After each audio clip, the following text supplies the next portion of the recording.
So students, now we will be taking the practical application of the Wheatstone bridge, and that is called the meter bridge or the slide wire bridge. जब हम Wheatstone bridge पढ़ते थे तो हम ये कहते थे कि व्हीटस्टोन ब्रिज हमारे पास चार रेजिस्टेंसेस का एक ऐसा नेटवर्क होता था, पतंग जैसी स्ट्रक्चर बनती थी जिसमें कि एक ब्रिज बन जाता था। से अगर ये पॉइंट ए, इसको बी, इसको सी और इसको डी नाम दिया था और इन रेजिस्टेंसेस को पी, क्यू, आर और एस कहा था। तो अगर इन टर्मिनल्स ए और सी के बीच में हमने कोई सेल कनेक्ट कर दी थी, से में पी की, यहाँ की लगा दी थी से केवल, और इस आर्म के अंदर अगर हमें कोई गैल्वेनोमीटर या कोई रेजिस्टेंस कनेक्ट कर देते थे थ्रू ए की से K2, तो इस K2 को क्लोज करने के बाद वंस K1 इज क्लोज, तो इसके अंदर जो करंट फ्लो करता था, करंट इस तरह से डिवाइड होता था कि इस पॉइंट बी और डी का पोटेंशियल सेम आ जाता था, तो इस आर्म के अंदर करंट फ्लो नहीं करता था। किस कंडीशंस के लिए? कि if P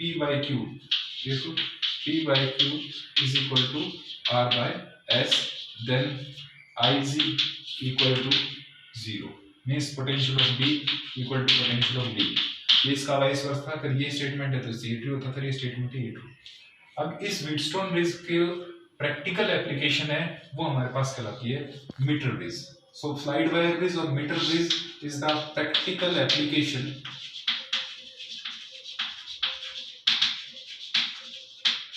of Wheatstone bridge.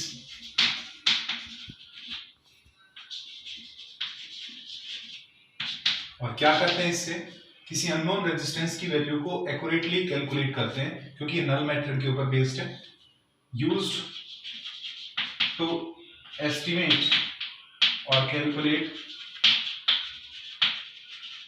The value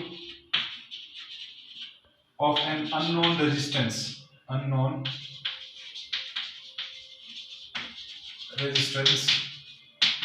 in terms of three known resistors। तो यहां हमारे पास इस अननोन रेजिस्टेंस को हम S लेते थे और R एक वेरिएबल और ये ratio on P by P और Q का था। आप S निकाल सकते हो in terms of P, Q and R using this principle. यदि S निकालना चाहें तो S आपके पास आएगा QR बाय P। अब जो मीटर बेस की जब हम बात कर रहे हैं तो मीटर बेस में ये कहता है कि हमारे पास, जैसे इसका नाम इंडिकेट कर रहा है कि metre stands for 1 metre. 1 metre means 100 centimetre. तो यहाँ हमारे पास एक कॉन्स्टेंटन या मैग्नेटिक का एक वायर होता है जिसको हमने स्ट्रेच करके बांध दिया है एक वुडन बोर्ड पे। प्लेन बोर्ड है, वुडन बोर्ड। सपोज ये आपके पास वुडन बोर्ड है,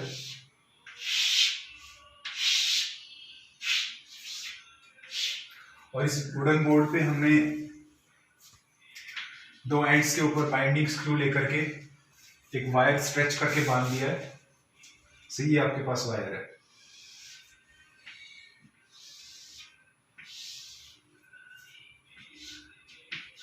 ये वायर कॉन्स्टेंटन या मैग्नेटिक का होता है, और आपने पढ़ा था कि कॉन्स्टेंटन और मैग्नेटिक के एक तो वैल्यू रेजिस्टिविटी की हाई होती है और दूसरा उसका temperature coefficient of resistance alpha भी स्मॉल होता है, स्मॉल एंड पॉजिटिव।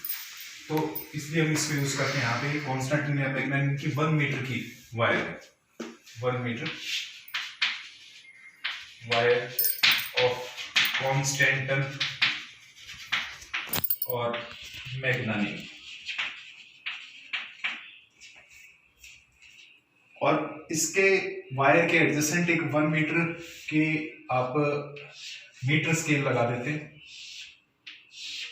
ताकि बैलेंसिंग लेंथ को आप मेजर कर सके। इसके ऊपर मार्क्स लगे होते हैं, 0 सेंटीमीटर टू 100 सेंटीमीटर। इस पूरी स्केल के ऊपर मार्क्स लगे हुए। अब जो दो टर्मिनल्स है, इन टर्मिनल्स के बीच की वायर है, इसके किसी एक पॉइंट को अगर हम ये ले लें तो इतनी जो लेंथ का रेजिस्टेंस होगा और बाकी की बची हुई का वो रेशियो कहलाएगा P बाई Q, जिसको हम रेशियो आर्म कह रहे हैं। अब हम क्या करते हैं, इनके जो दो टर्मिनल है, इसको टर्मिनल A नाम दे दिया और एक टर्मिनल C नाम दे दिया। A और C टर्मिनल के बीच में हम क्या अप्लाई करते थे? एक सेल विद की। ये आपके पास एक सेल होगी सेम है पी की, और एक ये की केवल कह दिया आपने।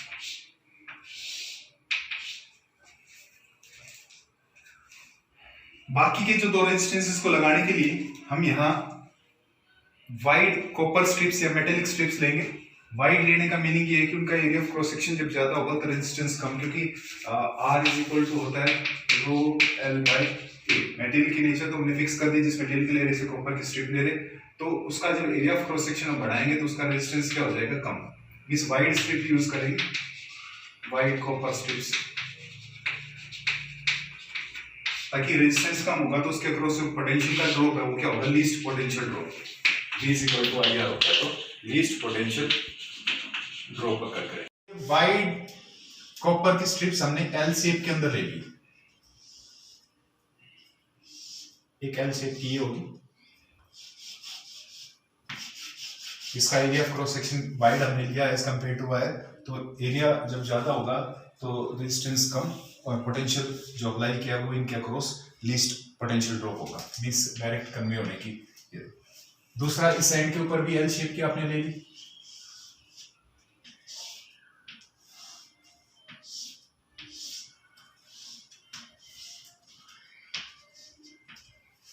और इनके बीच में एक स्ट्रिप ये वाइड ले ली ताकि एक गैप बन जाए। यहां इनके पास बाइंडिंग टर्मिनल्स लगे होते हैं इन पॉइंट पे, तो एक रेजिस्टेंस तो हमने यहां लेना है, से R ले लेते हैं, और एक रेजिस्टेंस यहां ले लेते हैं S। तो R हमारे पास नॉन रेजिस्टेंस होता है, और वो non resistance with the help of A resistance box या पोस्ट ऑफिस बॉक्स लेते हैं। तो हमने रेजिस्टेंस बॉक्स ले लिया और उस रेजिस्टेंस बॉक्स से कोई वैल्यू R चूज कर लेंगे, जितने नंबर की उसकी चाबी निकालेंगे उतना रेजिस्टेंस उस सर्किट के अंदर इंट्रोड्यूस हो जाएगा। 5, 2, 10, 20, इंफिनिटी, ऐसी काफी वैल्यूज की उसके अंदर हमारे पास कीज होती है। और यहाँ जिस वायर का रेजिस्टेंस हमें निकालना है, जिसके रेजिस्टेंस की वैल्यू हमें नॉन नहीं है, उसको यहाँ इंट्रोड्यूस कर दिया जाता है। और ये जो टर्मिनल होता है, यहाँ टर्मिनल से एक सेंसिटिव गैल्वेनोमीटर अटैच कर दिया जाता है थ्रू इस जॉकी। ये गैल्वेनोमीटर हो गया, और सपोज ये जॉकी से किसी पॉइंट पे हम टच कर रहे हैं। जॉकी इज स्लाइडिंग की, इसलिए इसको स्लाइड वायर भी बोला। जो कि क्या होता है कि जैसे कि आपके पास एक जो समझ लीजिए कि एक चाकू के जैसे ऐसा होता है, ये इंसुलेटिंग एंड होता है, इसका कंडक्टिंग एंड होता है, और यहाँ से इसके अंदर जो कंडक्टिंग पोर्शन है वायर का, उसको टच कर दिया जाता है। तो यहाँ आपके पास जॉकी टच कर दिया आपने, ठीक है। इतनी ज्यादा बड़ी ना दिखाने की बजाय हम इसको थोड़ा सा ऐसे दिखा देते हैं, इजी सा दिख जाए।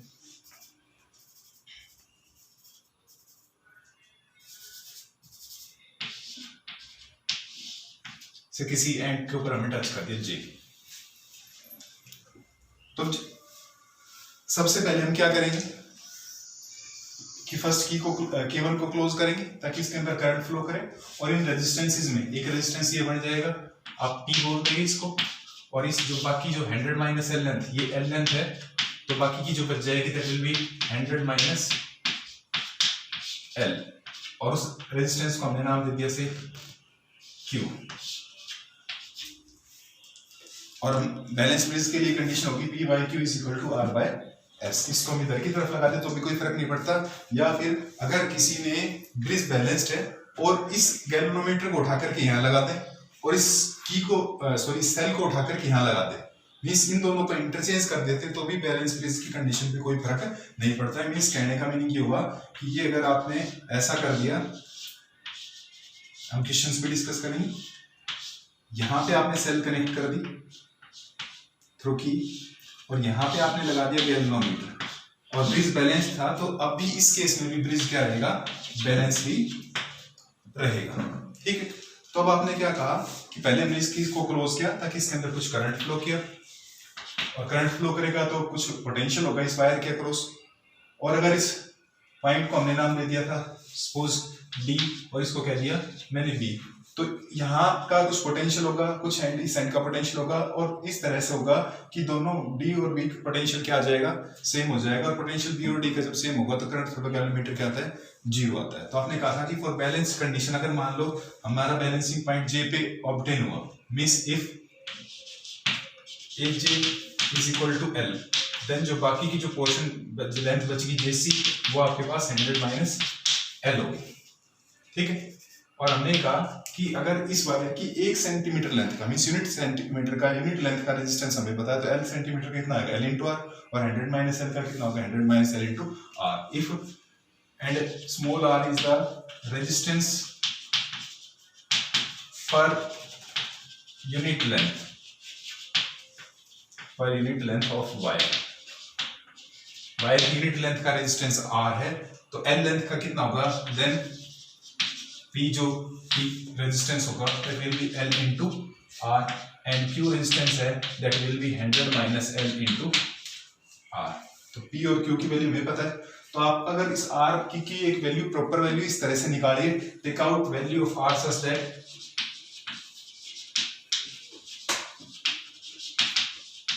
that on sliding, इसको हम इसके ऊपर धीरे धीरे स्लाइड करेंगे, टच करेंगे, इस तरह से घसीट नहीं करना, कि घसीट करने से इसका जो वायर के क्रॉस सेक्शन है चेंज हो जाएगा, ठीक है, और इसलिए उसकी जो ड्रॉप की वैल्यू भी चेंज हो जाती है। तो टच करना हमने धीरे धीरे करके इन पॉइंट्स के ऊपर। तो take out the value of R such that the on sliding, जो कि जे नल पॉइंट का मतलब current flow the galvanometer 0, null point obtained at say point J, at point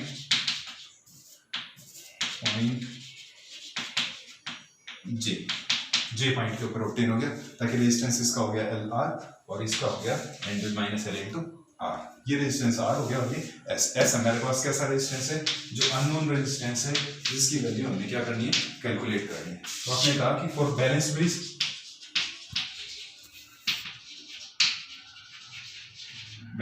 के लिए कंडीशन होगी P by Q is equal to R by S।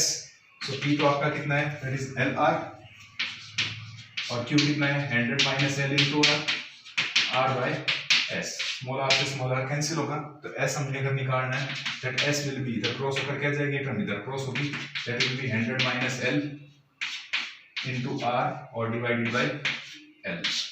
तो क्योंकि हमें आर रेजिस्टेंस कितना पिक आउट किया है वो हमें पता है, और एल जो बैलेंसिंग लेंथ है वो हमने नोट कर ली है, तो उन दोनों को पुट करते हैं तो हमारे पास एस की वैल्यू आ जाएगी, नोविंग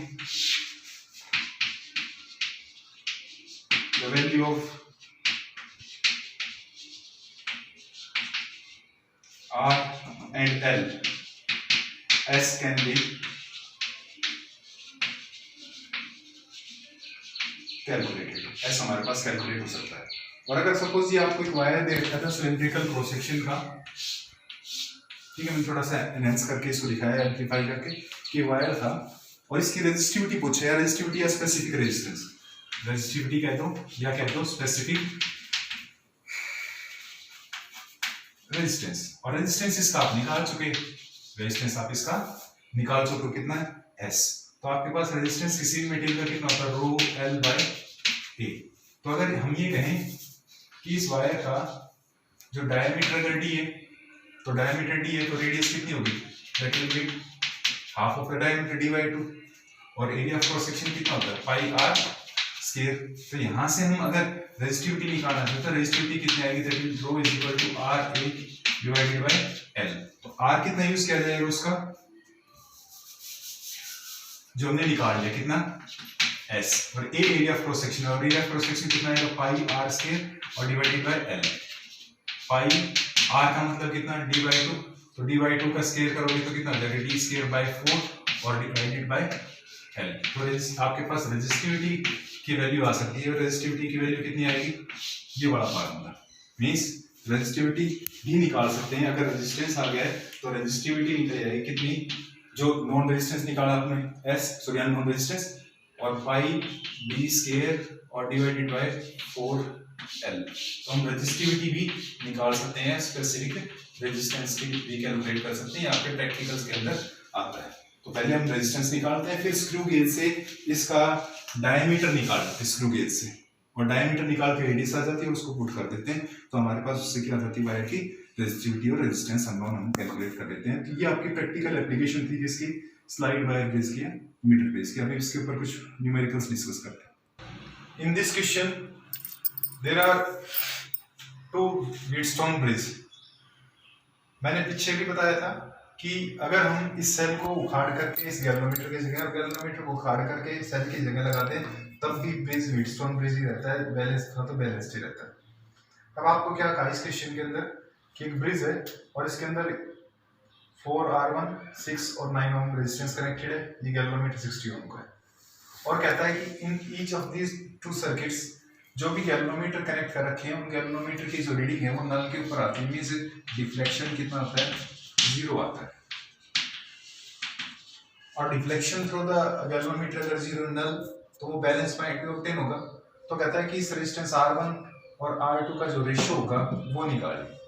तो अगर इस कंडीशन में हम देखें कि ब्रिज बैलेंस है इज इक्वल टू 0 है तो इसका मतलब condition P by Q is equal to R by S होगी। तो P is 4, P by Q 4 by R1, 6 by 9। तो यहाँ से R1 की वैल्यू आ जाएगी, R1 will be equal to 9 into 4 divided by 6, that will be 6 ohm। तो R1 की value आपके पास आ गई 6 ohm। इस केस की बात करें तो यहाँ भी ब्रिज बैलेंस होगा, सो P by Q is equal to R by S, क्योंकि करंट फ्लो द गैल्वेनोमीटर 0 है। चाहे इस गैल्वेनोमीटर को यहाँ लगा दे और सेल को यहाँ लगा दे तो भी वही बात रहेगी। तो इसका मतलब 6 by 12 is equal to R2 by 8।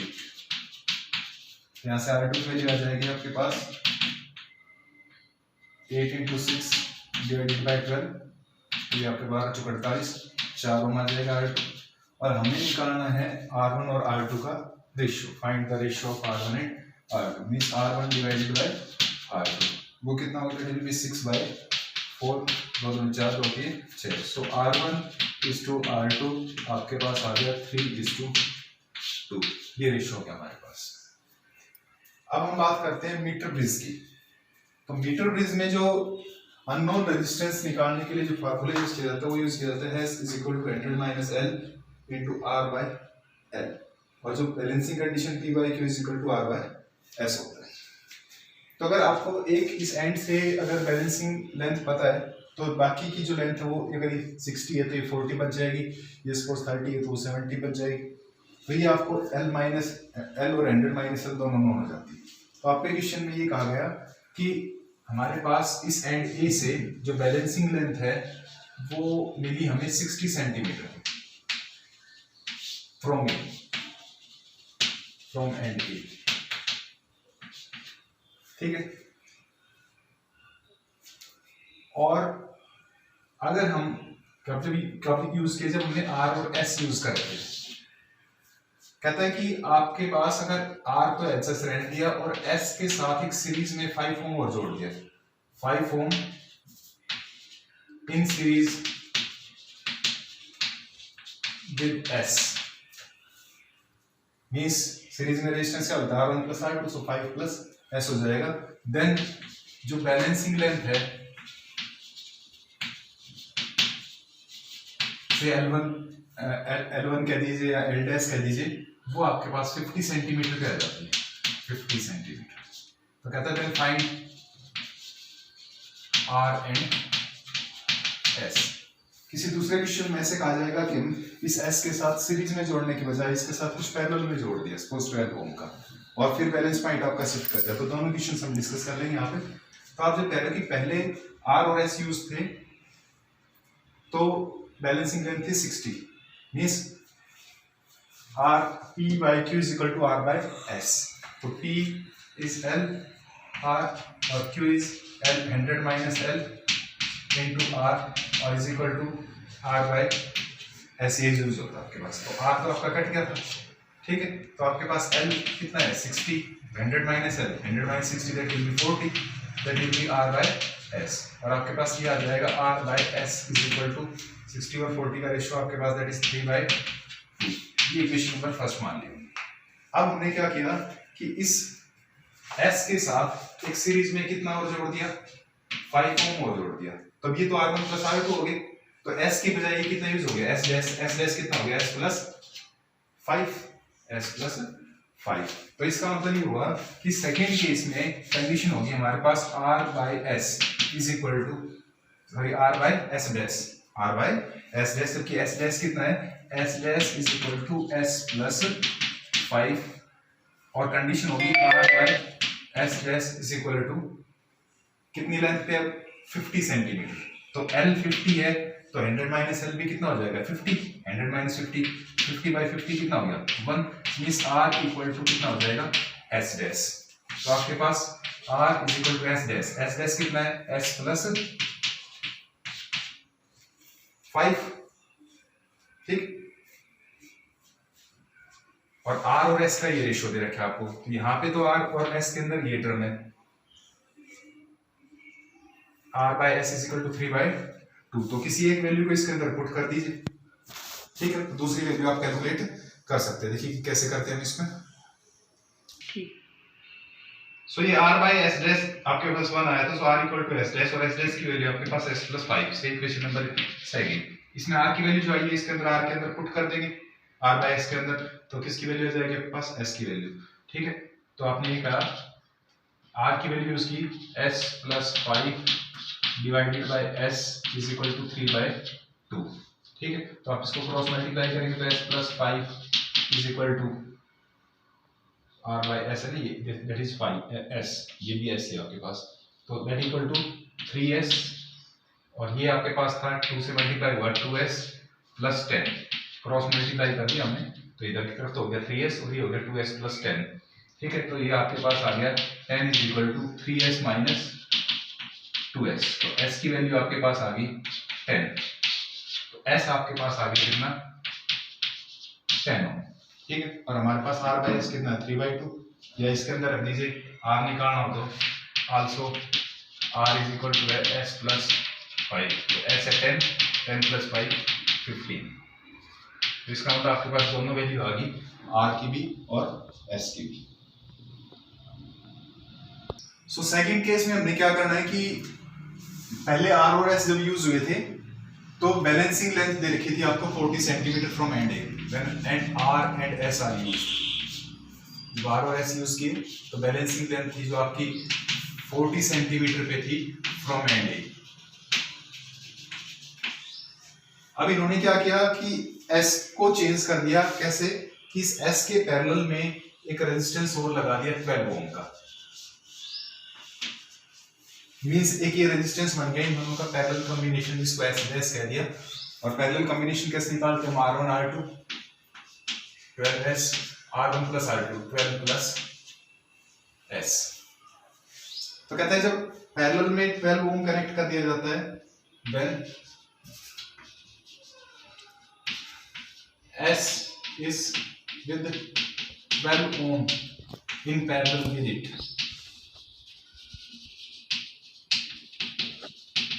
तब जो बैलेंसिंग लेंथ है वो शिफ्ट हो जाती है, सेल डैश कह दिया मैंने, एट 50 सेंटीमीटर। तो then find R and S, R और S की वैल्यू आप निकालिए यहाँ से। तो पहला जो केस दिया आपने तो 40 सेंटीमीटर लेंथ पे, तो आपके पास P by Q 40 by L over 100 minus L is equal to R by S, क्योंकि L R लिखते थे, L minus 100 minus L into R, वहां से R कट गया, तो इसका मतलब R by S is equal to 40 by 100 minus 40, that is 40 by 60, तो ये आपके पास आ गया that is 2/3। So R by S is equal to 2/3 equation first, इसको या इसको R की वैल्यू निकाल ले तो आ जाएगा 2/3 ऑफ S से सेकंड मान लीजिए, इसको बॉक्स में मान लीजिए अगर यूज करेंगे तो। लेकिन कहता है कि जब S के साथ पैरेलल में 12S कनेक्ट कर दिया तब आपके पास S डैश हो गया 12S ओवर 12 प्लस S, और कंडीशन होगी क्या R by S dash is equal to L dash over 100 minus L dash, तो that is 50 over 100 minus 50, that is 50 और 100 माइनस 50 करेंगे तो वो भी क्या आएगा 50, और 50 बाई 50 कितना हो जाएगा 1, so R is equal to S dash, ठीक है। और आपके पास S डैश की वैल्यू कितनी है 12S ओवर 12 प्लस S, यहाँ से R की वैल्यू यूज कर दीजिए, दिस इक्वेशन नंबर आपके पास सेकंड है, तो हम भी यूज करते हैं। तो R की वैल्यू यूज की 2/3S is equal to 12S over 12 plus S, क्योंकि हमारे पास दो वेरिएबल थे R और S और दो इक्वेशन बन गई, दोनों को सॉल्व कर सकते हैं। तो अब इधर की क्रॉस करिए तो ये हो गया 12 × 24 24S plus that is 2/3 of S। सो ये आपके पास आ गया 12 into 2 24S plus 2S square, और इधर की तरफ क्रॉस किया that is equal to 36S। तो 2S square is equal to 36S minus 24S that is 12S। 2S square, तो S स्क्वायर का एक S कैंसिल होगा, तो 2S इज इक्वल टू 12 और S is equal to 6 ohm. S की value आपके पास 6 आ गई और R बाई S कितना है, एंड R बाई S आपके पास 2/3, ठीक है। So R is equal to 2/3 of S, तो 2/3 और S की value 6, so that is equal to 4 ohm. तो आपके पास R की वैल्यू आ गई 4 ओम और S की वैल्यू आ गई 6 ओम। इसके बजाय आप ऐसे भी कर सकते थे कि ये जो इक्वेशन सेकंड बनी थी आपके पास R is equal to 12S over 12 plus S। इस S को नीचे ले आते तो R by S is equal to 12 over 12 plus S। इस R बाई S की वैल्यू कितनी यूज करनी जाती है, 2/3, तो इसकी जगह 2/3 is equal to 12 over 12 plus S use करते हैं, ठीक है। तो ये आपके पास आ जाता है 12 दूनी 24 plus 2S is equal to 12×3 = 36। तो यहाँ से 2S इज इक्वल टू आपके पास 12 और S इज इक्वल टू 6 ओम, और S 6 आता तो ये R की वैल्यू 4 ओम आपके पास आ जाती है। तो इस प्रकार से हम ये वैल्यूज कैलकुलेट कर सकते हैं।